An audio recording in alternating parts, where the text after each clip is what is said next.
Bien, gracias señores por estar con nosotros, bienvenidos a la hora 22. Este es el primero de dos programas en el que trataremos el caso judicial más impactante de los últimos tiempos en la República Dominicana, el caso denominado Operación Medusa. Para tal fin, en esta ocasión, nuestra primera entrega estará a cargo en nuestro conversatorio que tendremos con el doctor Valentín Medrano. Valentín, gracias por estar en la hora 22. Como dije, la Operación Medusa es el caso que en el área judicial ha estremecido los simientes, ha puesto a prueba lo que será la aplicación de justicia en República Dominicana, por la relevancia del caso, por los actores del mismo. Hemos conocido ampliamente en los medios de comunicación tu posición al respecto y precisamente para iniciar este conversatorio, me gustaría que nos diga a mí y a los televidentes tu relación con el ex procurador general de la República, Jan Alain Rodríguez, de quien eres amigo. Esa relación se forja a través del aspecto profesional o personal. No, en lo más mínimo. Mira, yo conozco al ex procurador de que era un niño, o éramos niños. Porque en Boca Chica, que es de donde yo soy, nosotros siendo muy niños, cruzábamos la autopista Las Américas para dirigirnos al viejo local del Instituto Dominicano de Seguros Sociales, de la Policlínica que operaba en Boca Chica. Ahora están haciendo un hospital ahí, ¿no? Casi construido ya al final, casi finalizado.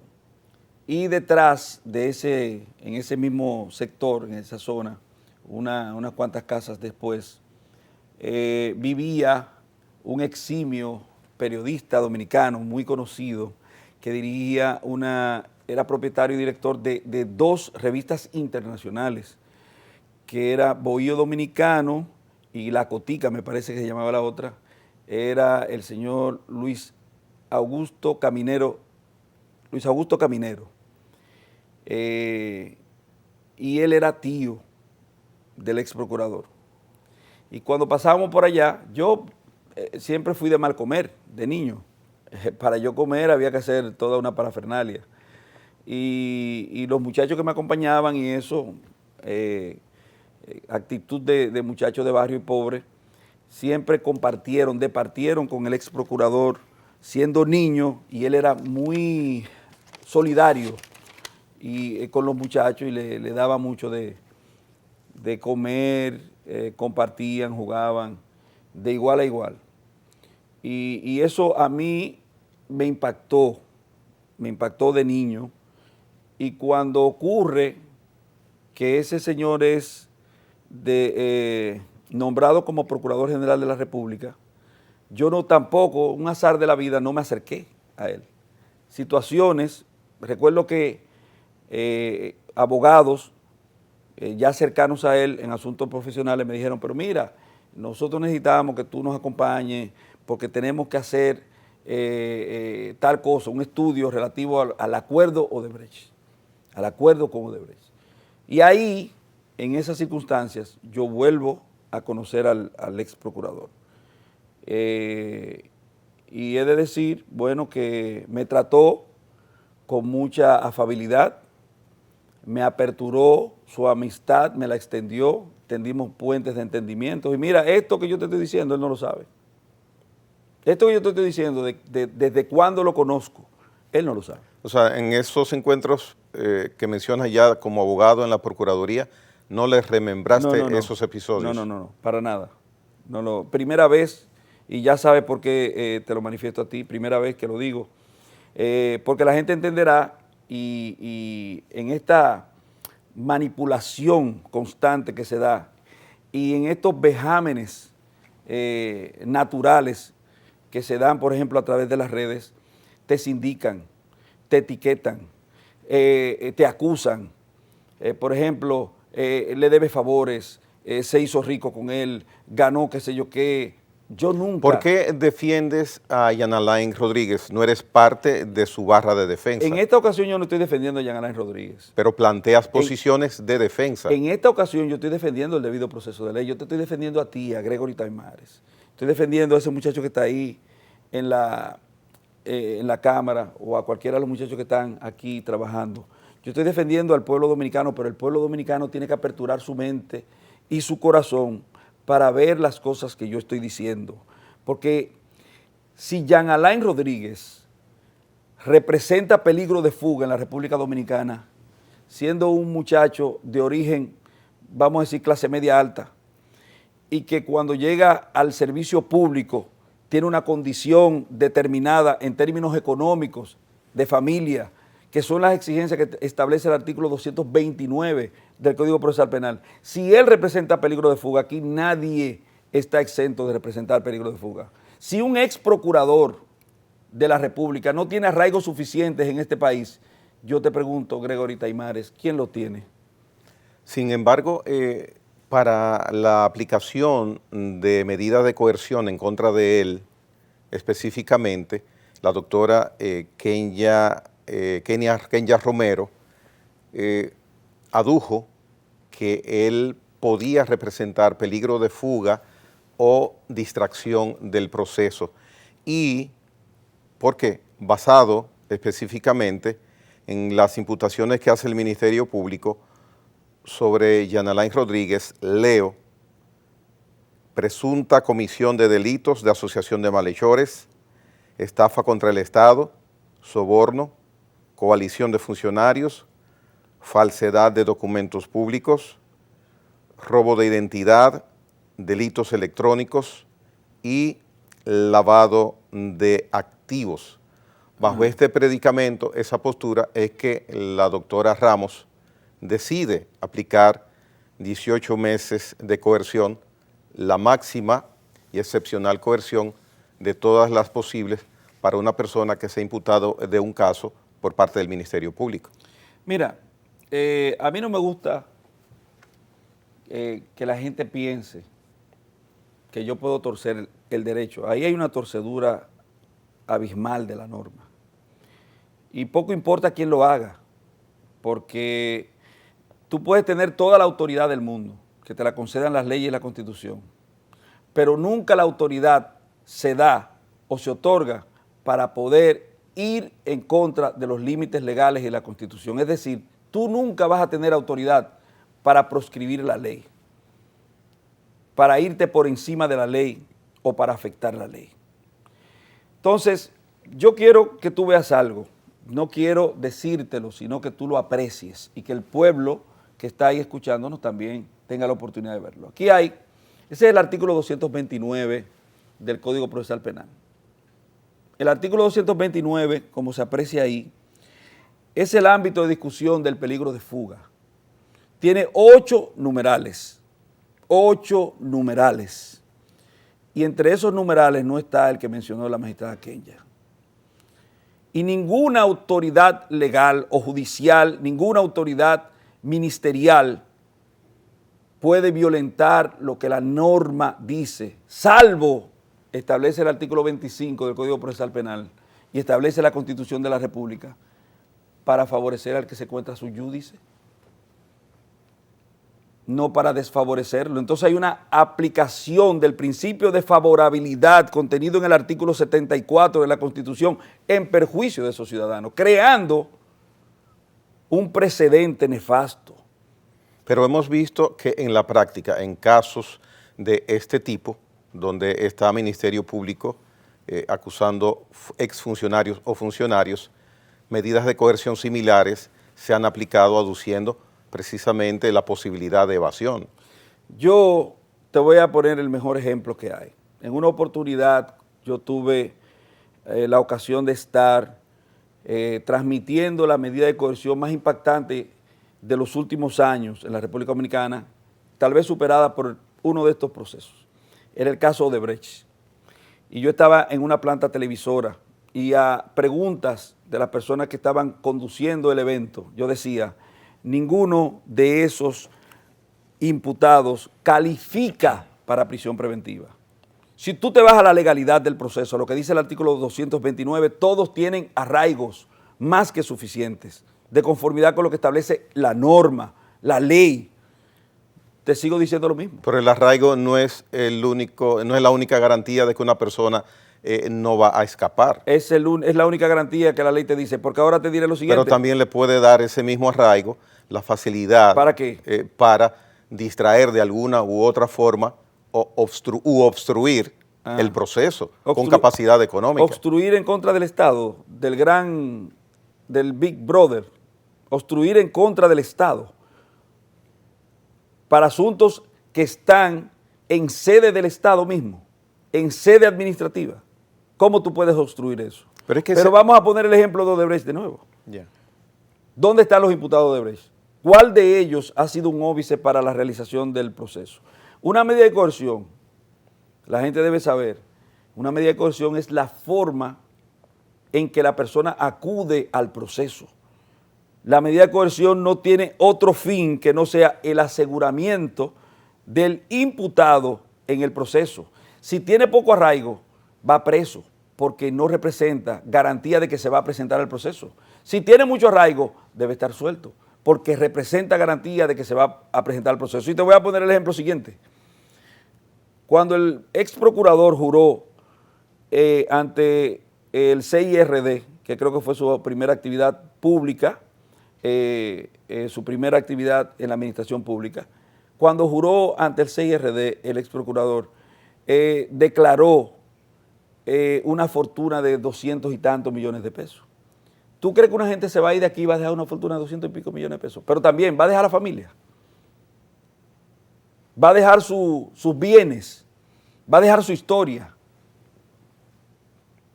Pero a mí no me importa que lo comporten así, lo vean así.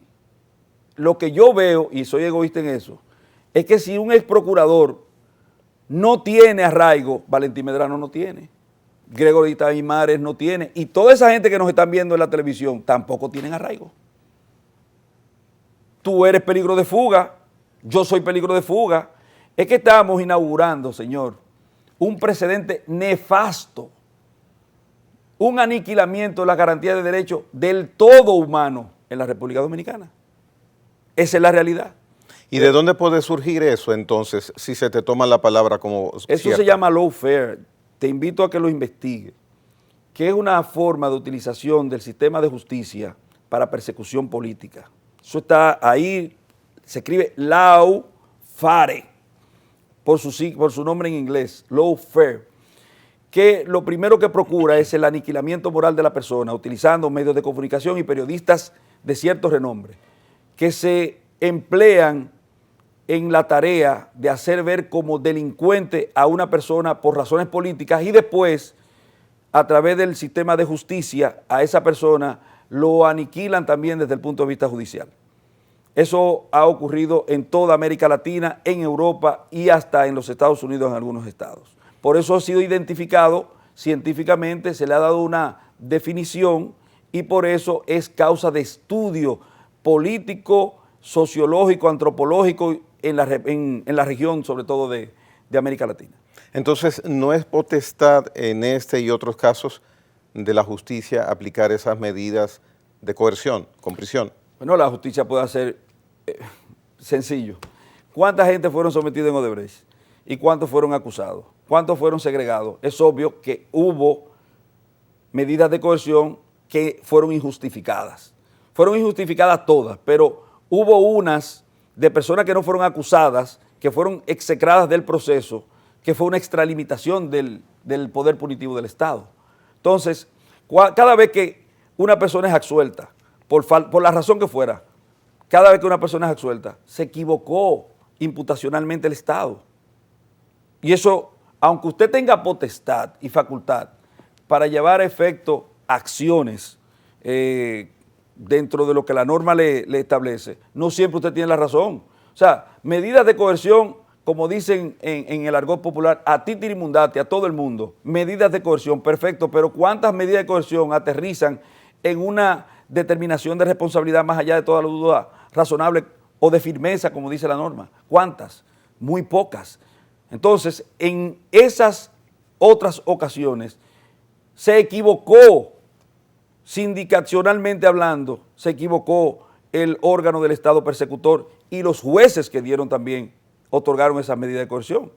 La fortaleza de las imputaciones que el Ministerio Público presenta ante el juzgado, ¿piensas que pueden ser de alto riesgo o de riesgo para Jan Alain por la solidez de la investigación? Solidez. Mire, yo he dicho y parecería que es un asunto conviccionalmente Pero advenido menciono solidez por la amplitud. No, yo lo voy a Por la decir. amplitud en el contenido. Yo entendí, creo, Ya. pero yo he dicho reiteradas veces que ahí no hay nada, que ahí no hay un solo tipo penal, uno, son 19 presuntos tipos penales. Y yo he dicho que no hay un solo tipo penal. Y empecemos por el primero.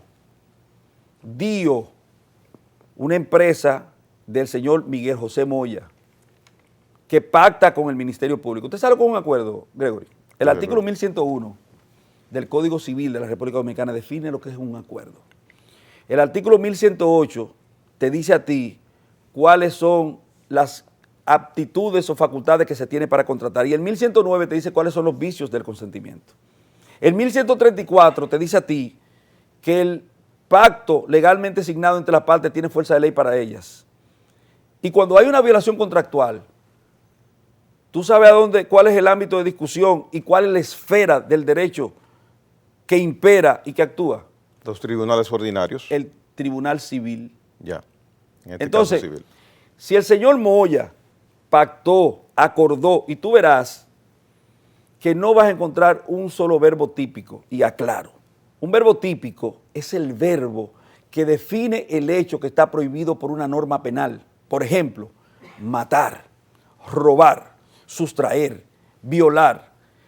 Cuando tú buscas, en el caso del señor Moya, desde la página, creo que era la página 20 y algo hasta la 30 y, no recuerdo ahora mismo, no vas a encontrar un solo verbo típico. No robó, no sustrajo, no violó, no hay ninguno de los elementos constitutivos como crímenes precedentes de la ley de lavado de activos, absolutamente nada. Y cuando te lo califican como si fuera un funcionario, coalición de funcionarios, asociación de malhechores, pero sin haber un tipo penal. Porque ¿en qué consistió el tipo penal que él cometió? ¿En qué? En que pactó, acordó con el Estado un servicio y dio ese servicio y otros servicios. No, lo que hubo una readecuación de lo pactado, lo que hubo una reestipulación de lo pactado y tienen calidad para hacerlo. Las partes tienen calidad para hacerlo. Esa reestipulación modificaba el contrato original. En los hechos, presuntamente. Pero aún tú lo veas como violación contractual, velo como violación contractual, velo como que hubo una infracción. Aún tú lo veas como una infracción, es una infracción de corte civil, no penal. ¿Y dónde en ese supuesto, en esa supuesta responsabilidad de faltar a ese contrato está la responsabilidad del señor Rodríguez? Ninguna, porque los dos tenían facultad para pactar, para contratar. Es que es lo mismo, mira, tú tienes un contrato aquí con esta empresa televisora, se llama Teleradio América. Tú tienes un contrato aquí. Si tú violas el contrato, ¿tú crees que te pueden llevar ante un fiscal y ponerte una querella? No, porque ustedes tienen un contrato de índole civil. Sí, es más, yo creo que deben haber habido demandas aquí. Aquí es posible que haya demanda entre productores y la empresa, o de la empresa al productor y viceversa. ¿Cuál es la sede donde se discute eso? En los tribunales civiles. Ahora, diferente es, y estoy tratando de ser lo más claro posible y lo más didáctico, diferente es si aquí tú y yo esbozamos palabras que sean sahirientes para alguien y violentamos la ley de difamación e injuria, o sea, la parte de la difamación e injuria del Código Penal, artículo 354 y siguiente, 367 y siguiente, o la ley 6132, en su artículo 22 y siguiente, 23. Ahí entonces sí surge un tipo penal, pero no tiene que ver con la empresa en sí, tiene que ver con la persona afectada que acciona penalmente en contra de nosotros de conformidad con lo que establece la norma. Y ahí se iría entonces a un proceso especial dentro del ámbito penal, pero nada que ver. En este caso es simplemente presunta violación contractual. Entonces, en el caso de la empresa DIO, no existe para ti, a tu modo de ver jurídicamente, ningún tipo penal. Para mí no, para usted tampoco debe existir, porque dígame una cosa, DIO contrató, era un servicio, dio otro, supongamos, ¿verdad? ¿Cómo te lo lleva a lo penal? Usted o cualquier abogado, ¿cómo lo lleva a lo penal? Bien. Y siga, podemos seguir. Busque el que más le guste. Bien, vamos a la pausa primera de este conversatorio y volvemos en breve con Valentín Medrano. Caso Medusa.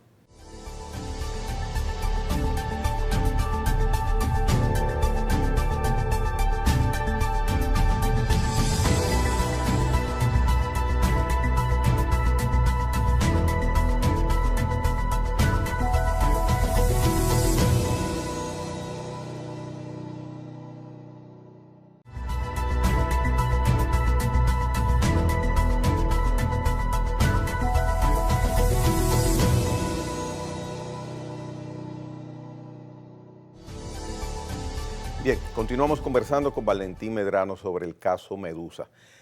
Fuera de las imputaciones que el Ministerio Público le ha hecho al ex Procurador General de la República, Jean Alain Rodríguez, hay dos partes, dos hechos en que aparentemente, por lo que uno ve, hay elementos que son verdaderamente ponderables.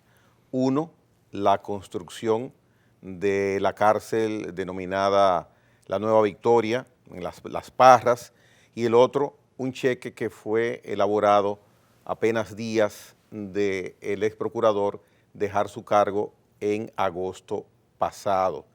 En el caso de la cárcel, esa atribución de la Procuraduría General de la República embarcarse en el proyecto de una megaconstrucción como esa.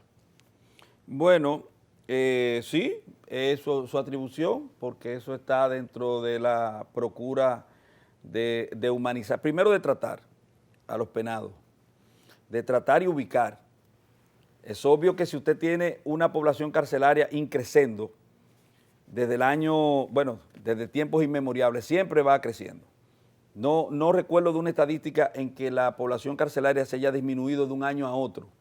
Entonces, es obvio que usted tiene que ir construyendo las condiciones para que esas personas primero puedan estar y segundo, dentro de la visión que tenía el ex procurador, de que sea humanamente atendido. Es decir, y ahí me compró cuando él quería una cama para cada preso. Entonces, se embarcó en eso. Tú dirías, bueno, pero eso es incorrecto. Esa fue su construcción. El magistrado Radamés Jiménez. Hablas de propiedad. No, o sea, un procurador es su gestión, no es... Es su gestión, es su visión. Vuelvo a lo de la atribución. Es su atribución también, tiene sus atribuciones. Óigame, la política penitenciaria, la política de seguridad, la política de persecución, todos son atribuciones legales de la Procuraduría General de la República y del Ministerio Público. Y la cabeza del Ministerio Público es el procurador, el cogobierno, el Consejo del Poder, el Consejo Superior del Ministerio Público. Y después entonces todas sus derivaciones. Entonces, dentro de la política penitenciaria, tuvo la visión, el deseo de producir un cambio de golpe y porrazo de la realidad de los penados en la República Dominicana. Decía Jack Straw, que la gente podía decir, pues los presos van a vivir mejor que nosotros. Oye, Jack Straw decía que el compromiso de las naciones con los derechos humanos se evidencia en la forma en que tratan a sus penados, a las personas privadas de libertad. Entonces, tener las condiciones de hacinamiento que tenemos nosotros actualmente en algunas cárceles del país, eso es inhumano. Eso habla muy mal del compromiso con los derechos humanos que tenemos. El Ministerio Público habla de graves irregularidades en la construcción de esos edificios. Vamos, mencione usted alguna para yo ir respondiendo. No, el Ministerio Público. No, pero mencione alguna de las que mencione, hágase eco de alguna de las que mencione el Ministerio Público, usted verá. Exceso de costo. Exceso, eso es sobrevaluación. Correcto. Ok. ¿Quién sobrevalúa? O sea, ¿quién puede sobrevaluar? Supongamos que a usted Gregory Taimares, yo pacto con usted ingeniero, lo que sea, ¿sabe? Para que usted me construya este espacio a todo costo. Usted compra los materiales, usted paga a los obreros, usted diseña, usted construye. ¿Qué tengo yo que ver con eso? Yo solamente tengo que ver con erogar los recursos, pero hay un problema. No solamente que yo no tengo que ver, es que yo no soy ingeniero. ¿Quién cubica? Sí, pero hay que pagar bien. Pero ¿quién cubica? ¿Quién cubica? Bueno, cubica una persona que es ingeniero, que también es parte del Estado, y se pone de acuerdo con la empresa o el ingeniero que esté construyendo. Ahora yo le voy a hacer una pregunta. ¿Hubo sobrevaluación? No está ahí la sobrevaluación. Porque de haber habido sobrevaluación, se supone que las 5 empresas, o 6 o 7 empresas, u 8, 9 o 10 empresas más importantes del país, que construyeron cada uno de esos bloques, deberían estar en este proceso. ¿Qué habría que hacer? ¿Una auditoría a esas espérese, construcciones? No se me vaya tan rápido. Es que se hizo una auditoría, la hizo el mismo Ministerio Público, el actual Ministerio Público, la actual Procuraduría, y la actual Procuraduría firmó adendum a esos contratos, entendiendo que todo estaba bien, que no había sobrevaluación y que hacía falta más recursos que erogar a esas empresas. Los adendum se hicieron en base al acuerdo que había hecho la Procuraduría con esos constructores. Claro, claro. Esta Procuraduría. Esta Procuraduría. Entonces, no hay sobrevaluación. Ahora vaya a los demás. Continuemos. Bien, hay un cheque. No, espérese, no se me vaya de la cárcel. No me voy de la cárcel. No me quedo preso. Quédese ahí preso. Bien. Porque lo que se ha dicho, por ejemplo, es que se construyó en una zona pantanosa, fangosa. Pero yo le voy a decir una cosa. Castellana, La Victoria, Rafey. La cárcel de La Victoria, la vieja, está construida en una zona pantanosa. La cárcel de Rafey, Santiago, está construida en una zona pantanosa. Y yo no veo que haya pasado nada. Vamos ahora con los vicios de construcción. Vicio de construcción es un tipo penal. ¿Alguien puede ir preso por haber cometido un vicio de construcción? Se supone que el vicio de construcción es una falta indeseada por el que construye, que de repente deviene la construcción que se pactó en tener algunos problemas que se denominan vicios. ¿Usted sabe dónde están los vicios de construcción? En el Código Civil. Obligación de los ingenieros, se llama cuasi delito en materia de derecho procesal civil. Es decir, que no acarrea responsabilidad penal. Porque si así fuera, tuvieran los maestros constructores y todos los ingenieros de este país, el preso ñango, como dicen en el populacho, tuvieran todos presos. Pero siga en la cárcel los abastecimientos que se pagaron y no han llegado. ¡Qué tontería! ¡Qué tontería! Si se le hubiese entregado el equipamiento de esas cárceles, ya no tuvieran garantías, porque la garantía es a partir de la recepción.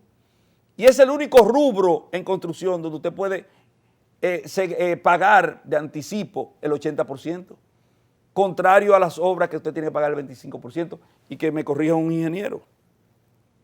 Entonces, todo lo que se ha dicho ahí, todo lo que se ha vertido en esa solicitud es un adefesio, no acarrea un tipo penal.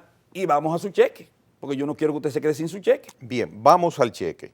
Dice, y estoy tomando los datos del oficio de solicitud de allanamiento, sí, previo al conocimiento por la jueza, donde indica el Ministerio Público que hubo un cheque de 34.522.000 pesos a favor de Fire Control Systems que se hizo el 13 de agosto como reembolso para modificaciones de una vivienda que había pasado a ser propiedad del Estado a cargo de custodia de la Procuraduría, y quienes contrataron, que pagaban 25.000 pesos mensuales, se les reembolsaba ese dinero.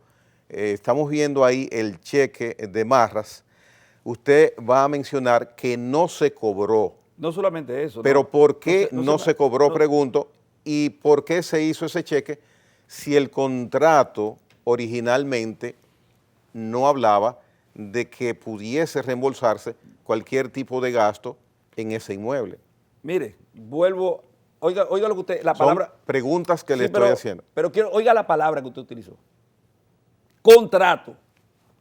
Ya desde que usted habla de contrato, usted está en el ámbito de lo civil. La parte civil vuelve, 1101. vuelve civil de nuevo. Vuelve al derecho civil. Ya. Contrato. Usted no me dijo, mira, el robo, la sustracción, Ya. tal cosa. Ok, contrato.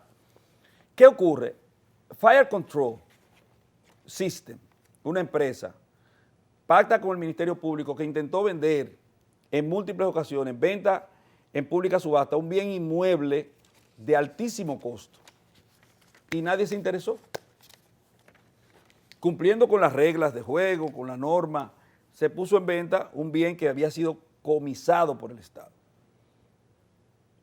Las leyes de comiso o los procedimientos de comiso obligan a que sea vendido, por ejemplo, y distribuido entre varias instituciones que forman parte de las instituciones que la ley de lavado de activos establece como beneficiarias de ese tipo de resultantes. Pero este económicos. no fue el caso. Este era el caso también. Se intentó vender, nadie la compró. Lo que quiero decir es que no se vendió. Nadie la compró. Correcto. Entonces se hace un acuerdo teniendo autoridad legal para hacerlo, teniendo potestad legal para hacerlo, y una empresa se interesa, se acuerda y se hace un arrendamiento por un periodo de tiempo con Desde opción el a año compra. 2019 a 2023. Eso poco importa, con opción a compra, opción a compra.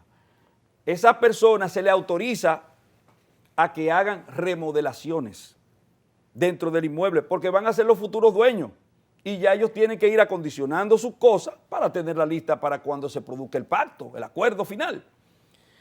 Y hacen erogaciones en términos económicos por 34 millones de pesos. 34 millones de pesos. Ahora, ellos ese dinero se lo dieron al procurador. Ellos ese dinero, por ejemplo, de los 34 millones de pesos, hay algún tipo de elemento probatorio que indique que no era ese el motivo. Aparte de que no se pagó, que no se erogó un solo centavo por parte de la Procuraduría, un solo centavo, ese cheque, como ustedes lo ven ahí, dicen, rehusado el pago. Aparte de que no ha habido un solo peso que haya sido afectado el Estado en ese cheque, esa gente demostró con pruebas fehacientes que ellos hicieron esa inversión económica.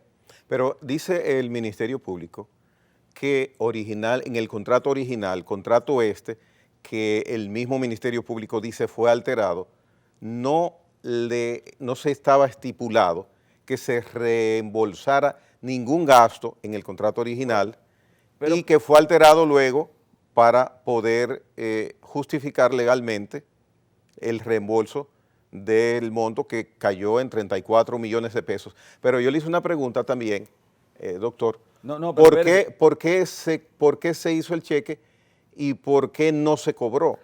Pero espérese, no se me vaya de ahí, Ya. que no quiero que se pierda el ciudadano de allá que nos está mirando, que se pierda de las cosas. Miren, es que la gente entiende que un contrato es cerrado para las partes, 1134, cerrado, a menos que nosotros decidamos abrirlo y reestipular. No hay absolutamente nada ilegal en reestipular. Señores, es sencillo. Esa gente demostró que invirtió 34 millones de pesos. ¿Qué usted quiere? Robárselo. O sea, lo invirtieron, están ahí en beneficio del Estado. Es un adicional al valor del bien inmueble que pasó de valer 59 millones a valer 109 millones de pesos en tasaciones ahí. Entonces, ¿qué usted quiere? Ellos le demostraron que mejoraron el bien inmueble. Pagaron su dinero. Tiene origen lícito el dinero. ¿Usted quiere cogérselo? ¿Por qué no se pagó el cheque? Bueno, creo. Fue rechazado en el banco Santa Cruz, el 18.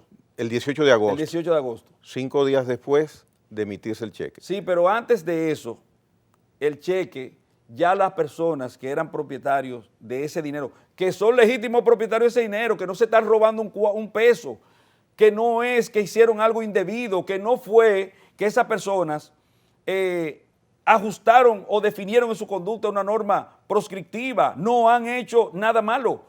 Simplemente cometieron el error de pactar con el Estado, que el Estado se ha convertido entonces en el gran enemigo a partir de estas realidades. Pero contratar con el Estado es viable y legal. Debería serlo, pero ¿cómo tú puedes ser perseguido por contratar con el Estado y hacer la cosa correctamente? Porque si yo contrato, mire, usted y yo contratamos. Pero no se me salga ahora usted de por qué no se cobró el cheque.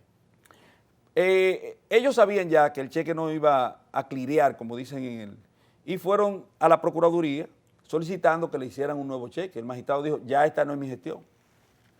Ya no es mi gestión. Es lo que ellos mismos dijeron en una demanda que tienen en contra de la Procuraduría, creo que es una acción constitucional de amparo, para que el resguardo de sus dineros o sus dineros salidos de sus arcas les sean devueltos. Entonces, aquí no hay, en ese cheque, querido hermano, no hay nada absolutamente ilegal. Pero vamos a suponer... Lo ilegal que hay es que producto de lo que justifica hacer ese cheque es la suplantación y alteración del contrato original, dice el Ministerio Público. Pero nosotros podemos ponernos de acuerdo, reitero, en modificar el contrato, hacer nuevas estipulaciones, si estamos de acuerdo a las dos partes. Pero es un asunto de que el Ministerio Público no es un ladrón, no es un ladrón. El Estado no es un ladrón. Y como el Estado no es un ladrón, el Estado debe reconocerle los derechos a esas personas. ¿Quién es esa compañía? Fire Control. ¿Quién es? Una compañía de una gente que tiene cuarto, porque yo no tengo para comprar ese bien inmueble. Yo no sé si usted tiene. Pero tienen una gente con dinero que han sido ya auditadas desde el punto de vista investigativo, que lo fueron antes, que pasaron por el tamiz de esa investigación, que se sabe que son personas que pueden identificar los orígenes lícitos de su fortuna.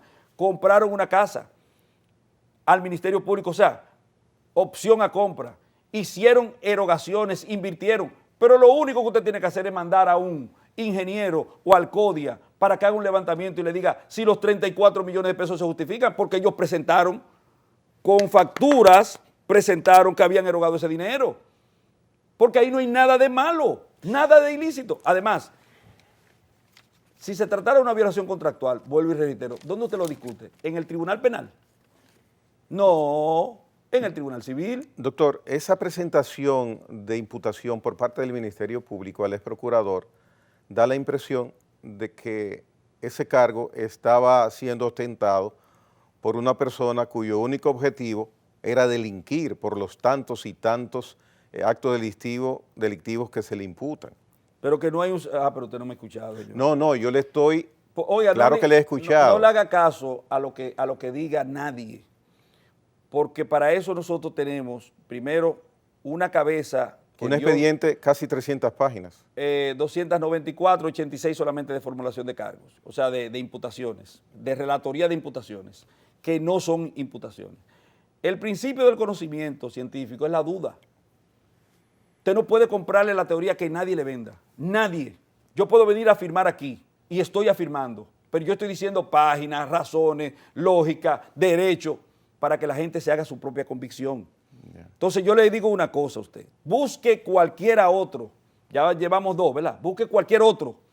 O llevamos tres. Los otros 16, ¿usted considera que de igual forma podrán ser rebatidos por la defensa? Búsquelo rápido. No es que es rebatido por la defensa. Quien debe rebatirlo es la ciudadanía. O sea, la ciudadanía tiene el derecho de que cuando a una persona se le imputa un tipo penal, sobre todo en materia de corrupción, la ciudadanía tiene el derecho de que se haga con el debido proceso de ley y que esté fundado en elementos probatorios para ellos tener la garantía de que se le hará justicia. Porque cuando se imputa de forma malsana, la ciudadanía también es afectada, es limitada en sus propios derechos, porque nadie tiene costilla bendita. Como le dije a usted, si el procurador no tiene garantía de derecho, ¿quién la tiene? ¿Y qué se busca preparando un expediente de tan arduo trabajo judicial que va a ser escrutado en los tribunales de la República? ¿Qué se busca por parte del Ministerio Público? Si usted tiene la posibilidad de que los jueces den prisión preventiva, ya usted va ganando.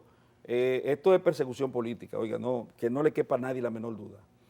Y cuando usted dice escrutado, trabajado con tanto tiempo, recuérdese que el ex procurador intentó salir creo que el día 27 y el día 28 en la mañana la actual procuradora saca su misiva, su epístola y a las 11 de la mañana ya hay una orden de allanamiento. O sea, hay premura. No lo vea como que fue un trabajo que se hizo con mucho tiempo y de hecho, peor, usted busca cada uno de esos tipos penales, por ejemplo, Moya. Moya contrató, no dio el servicio. ¿Qué tiene que ver los demás imputados con Moya? ¿Por qué usted asocia una cosa con otra que no tiene liazón? ¿Ya me está tomando por donde voy? No, espérese, no se me vaya, porque yo quiero saber si usted ha entendido lo que yo le estoy diciendo dentro de su lógica. Sí, yo he entendido tanto que estoy expectante a que este juicio, si hay mérito para que haya juicio, estar pendiente a ver cuál va a ser la posición del juez. Aquí no había mérito para una orden de arresto. Para una de allanamiento sí, porque usted está buscando pruebas en la orden de allanamiento. Pero para una orden de arresto no había mérito. Para una medida de coerción, mucho menos. Porque le estoy diciendo, por ejemplo, se acusa del robo de un dron, pero el robo es la sustracción de las cosas y el dron está en los almacenes del Ministerio Público. ¿Cómo fue que se los robaron? O sea, ¿dónde está el robo? Y usted lo va buscando uno por uno. Usted habla del dispositivo tipo mochila que cuesta 4 millones. Un antidrón, sí, tipo mochila. Ahí está. Entonces, usted lo busca uno por uno. No hay uno. Óigame, yo no estoy diciendo dos. Un tipo penal en esa acusación embrionaria del Ministerio Público, solicitud de medida de coerción. No hay uno solo. Uno. Y búsquelo, el que usted quiera. Bien. Lo discutimos aquí. Mire, cuando volvamos, a ver qué opinión le merece a usted, porque a mí me causó mucha impresión cuando la procuradora Berenice indica que el 80% de la data de la Procuraduría fue borrada ex profeso. Y eso está también en parte de las justificaciones donde se solicita allanamiento y también en las medidas de coerción que solicita el Ministerio Público para saber qué opinión al respecto y qué ligazón o responsabilidad podría haber de ese hecho, de ser cierto, con el ex procurador. Venimos en breve con el doctor Valentín Medrano.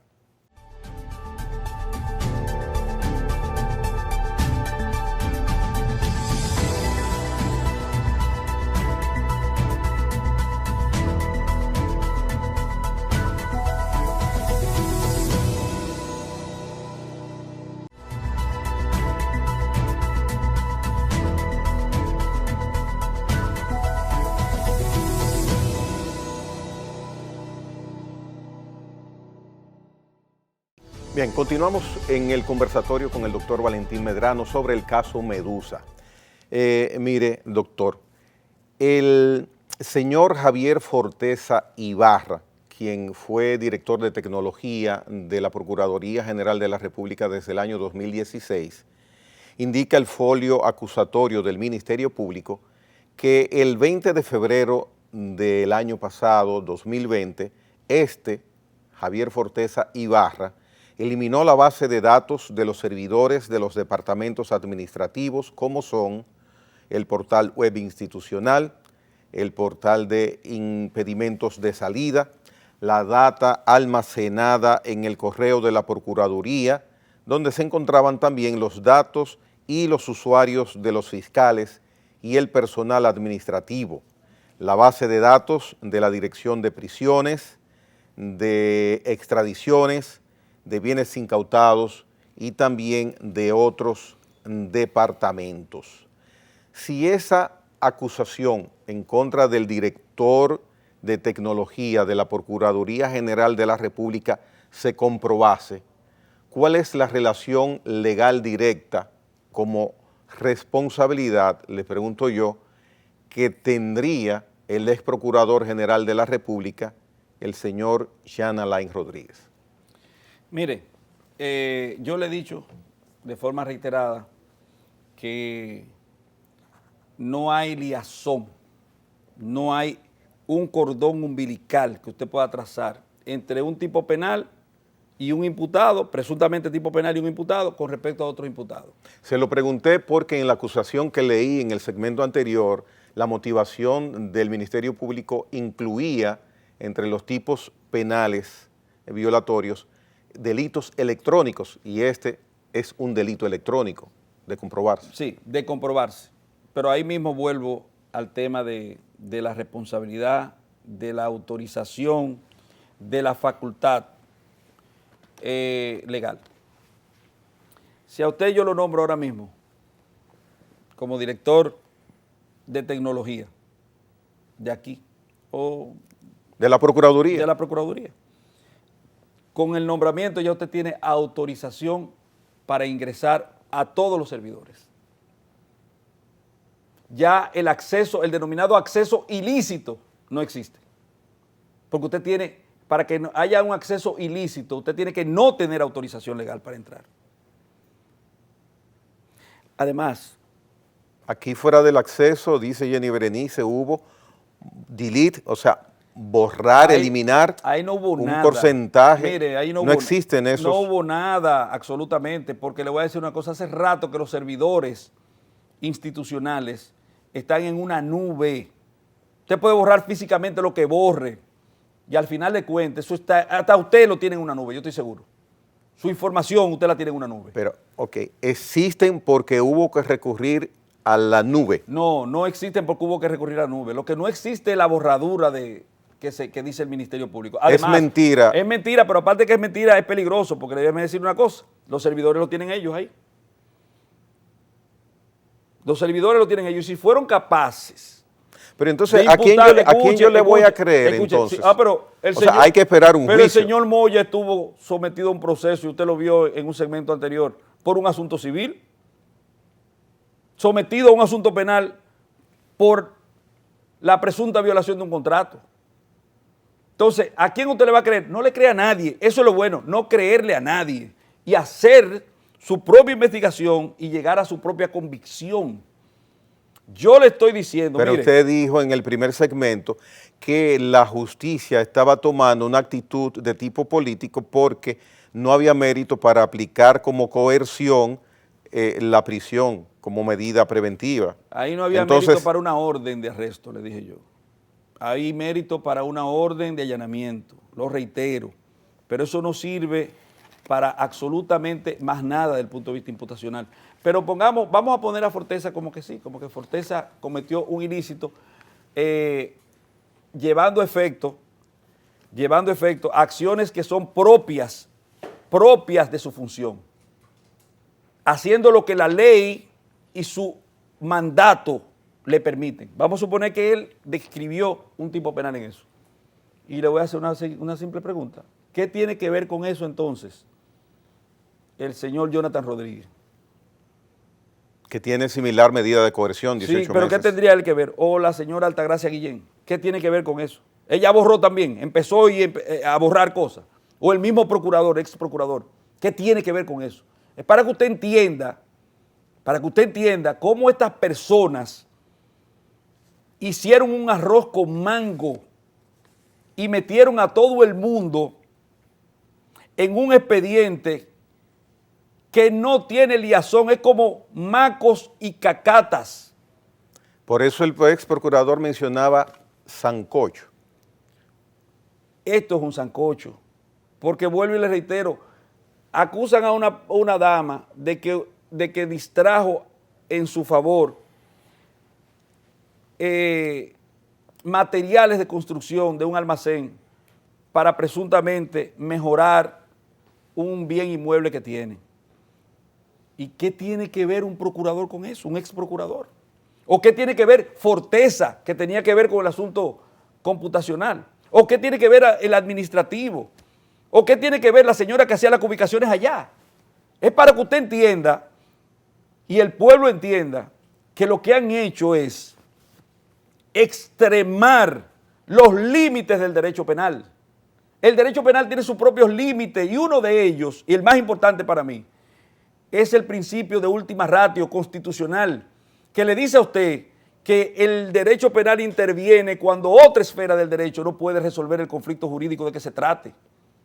Y lo que hicieron fue poner primero al derecho penal, es decir, las carretas delante de los bueyes, desde el punto de vista procesal, para que se entienda.